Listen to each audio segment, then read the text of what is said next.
We have been traveling for almost 7 days now, and we are currently in Dambulla, located in the central province of Sri Lanka. What a magnificent country! We saw Colombo from the west, Galle from the south, and Kandy along with the hill stations in the central region. Now it's time to visit the northern side of Sri Lanka. Let's go!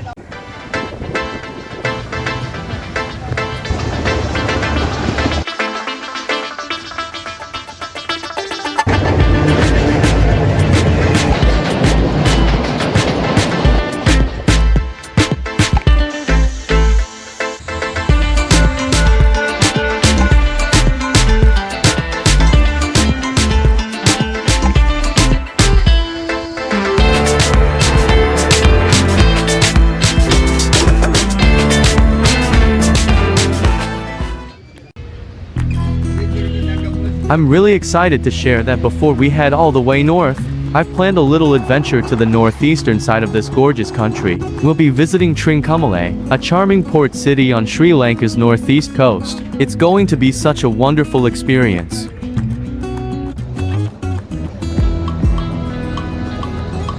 Catching the bus typically means going to the main city bus stand. However, this time we followed our host's advice and went to the bus stand next to the clock tower instead of the Dambulla bus stand. The reason for this choice was that the bus stand is located on the main road, which means that buses are more frequent. This allows us to catch buses heading to Triconmallee from both Kandy and Colombo, rather than just the ones leaving from Dambulla.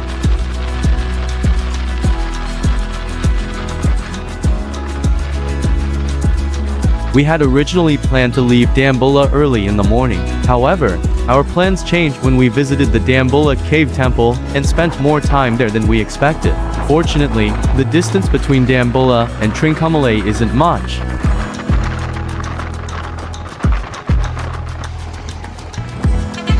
Let's find out how to get from Dambulla to Triconmallee. When it comes to traveling in beautiful Sri Lanka, your choice will depend on how much time you have and your budget. If you're looking for the quickest option, hiring a car with a driver is a great way to go. This way, you can relax and arrive feeling fresh. If you prefer a bit of adventure, you could drive yourself. Just remember to grab a temporary driver's permit first. Driving without one can lead to some hefty fines. Now, if you're seeking a more budget-friendly option, taking the train can be fun. The route can be a bit winding, so it might require some patience, but it can also be a cozy experience. Just make sure the train isn't too crowded. If it is, get ready for some close company. It's always a good idea to check the train schedules ahead of time. The government website has all the info you'll need, and if you can, booking your ticket in advance is smart, especially for busy routes. Personally, we found that taking the bus was the easiest and most affordable way to travel. Plus, it's energy efficient, the ride is pretty smooth, so it's unlikely to upset anyone who tends to get motion sickness.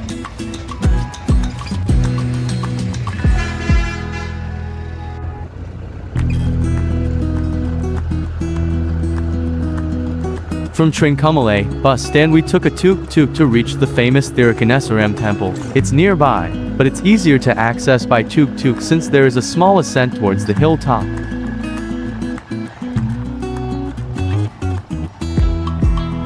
The temple is accessed via a long road that was once part of the original pilgrimage path. At the entrance, there stands a large old arch, likely dating back to the Portuguese era. While there were once various shrines along the road, the sides are now lined with high walls and barbed wire, as the land has been appropriated by the Sri Lankan army. Many areas of the temple, including the holy bathing pond, have also been taken over by the Sri Lankan army. These areas are only open to the public during the final days of the temple's annual festival in April.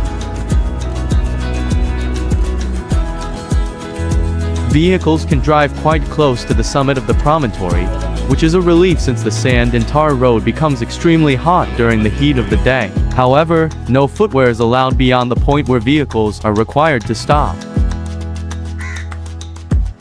There's a magical moment when you first lay eyes on Thirukoneswaram temple. Picture yourself standing on Swami Rock, 130 feet above the Indian Ocean, with the refreshing wind in your face. The temple looks like it has been patiently waiting for centuries. Below, you can hear the waves crashing against ancient rocks, and at that moment, you might realize how beautifully small you are in this vast world. Trust me, this isn't just another temple visit, it's an experience you won't forget.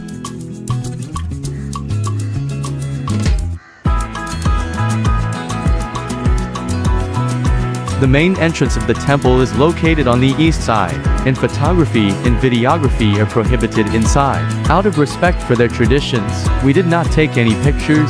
Our experience inside was incredibly divine and spiritual. Thirukoneswaram is one of the Pancha Ishwarams, the 5 ancient abodes of Shiva in Sri Lanka. Pilgrims believe that visiting all 5 brings moksha, or liberation from life.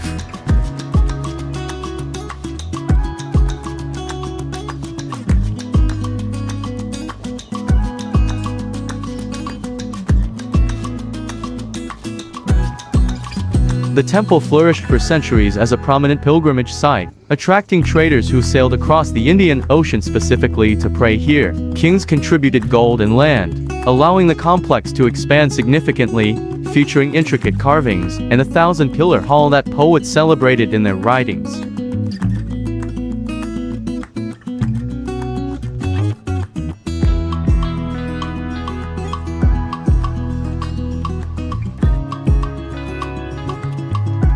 Thirukoneswaram specifically honors Shiva as Koneshwar, and the energy here feels unique due to its isolation on the cliff.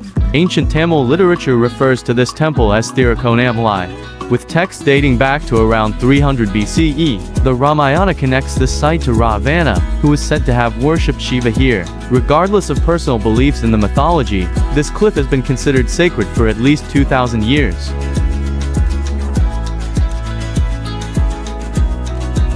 However, in 1624, everything changed. Portuguese colonizers deemed the temple a threat to their Catholic conversion efforts and systematically set about its destruction. Soldiers pushed the ancient structures off the cliff into the ocean below. The 1,000 pillars, shrines, and sculptures all tumbled into the sea. For over 300 years, Thirukoneswaram existed only in memory and scattered references.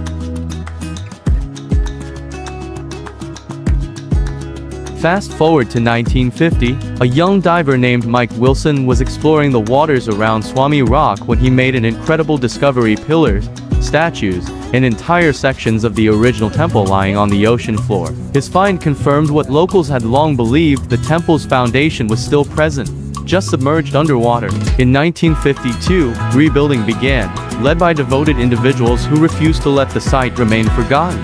They constructed a new temple on the same clifftop, utilizing traditional Dravidian architecture. The Gopuram Tower that stands today was completed in 1963. Later, we took a tuk-tuk to the bus stand, where we had lunch nearby. We enjoyed some local rice and curry. On our way, we saw some deer on the street. It's common to see deer roaming freely in the streets of Triconmallee. This is a normal and typical sight here, not an unusual or isolated event. The deer are believed to be protected by divine blessings. The main bus stand features both government buses on the left side and private buses on the right side, all halted in one place. They provide easy access to major cities across Sri Lanka. It's almost 2 p.m. now, and we have decided to travel to Anuradhapura for the night. Since there was no direct bus available at this time, we reached out to the staff at the bus stand. They advised us to take a bus heading towards the northern cities, such as Vavuniya or Jaffna. This bus will stop midway at Horopatana city, from where buses to Anuradhapura are available frequently, so we took their advice and boarded the 2:30 bus to Jaffna via Vavuniya and traveled accordingly.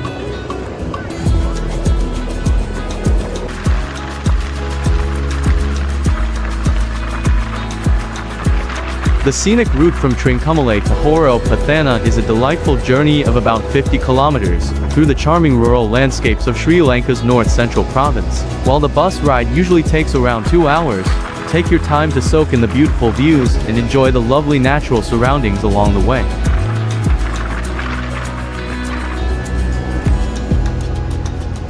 Our bus dropped us at Horopatana Junction and turned right heading Vavuniya. From there, it's just a few meters to the Horopatana bus stand.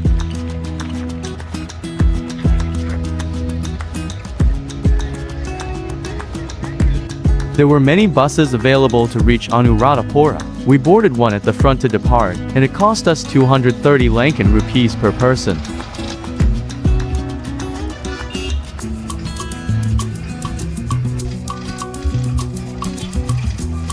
The countryside route from Pathana to Anuradhapura provides a journey approximately 60 kilometers through a largely agricultural and rural part of the north-central province of Sri Lanka. The drive typically took us around 3 hours, but that time allowed us to explore such an unimaginable natural scenery. We saw sun showers, experiencing both sun and rain together was so beautiful.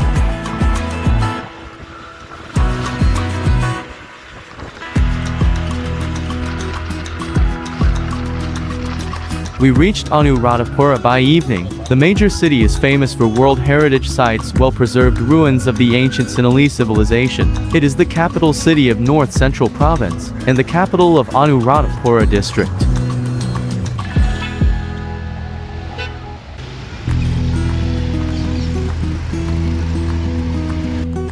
Our stay for the night was located just a few meters from the bus stand. We even got an upgrade on our rooms from the host. Just after check-in, we refreshed and came out to see that the rain started pouring heavily. After some time, we went out for dinner and tried a local set menu, which was delicious. Later, we went for a small shopping and rested for the night.